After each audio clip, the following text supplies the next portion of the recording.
ভালো। তো আজকে আমি আবার চলে এসেছি বই পড়ব। বাবা ওষুধ দিতে গেছে আর আমি দোকানে বসে বই পড়ছিলাম।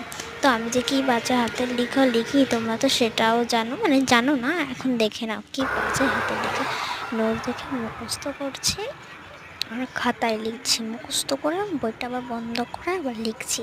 এই যখনই ফাঁকা পেয়েছি তখনই তো তোমাদের সাথে চলে এসেছি।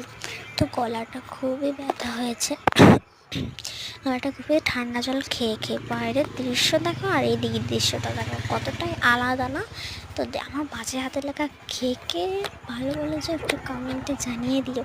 আর যারা যারা এখনও চ্যানেলটাকে সাবস্ক্রাইব করেনি তারা কিন্তু অবশ্যই করবে, লাইক কমেন্টটা তো অবশ্যই করবে প্লিজ, তোমাদের পায়ে পড়ি ভাই, তোমরা করে দিও। তোমাকে কি ভদ্র ভদ্র লাগছে তোমরাই বলো। তো আজকের মতন এইটুকু, টাটা বাই।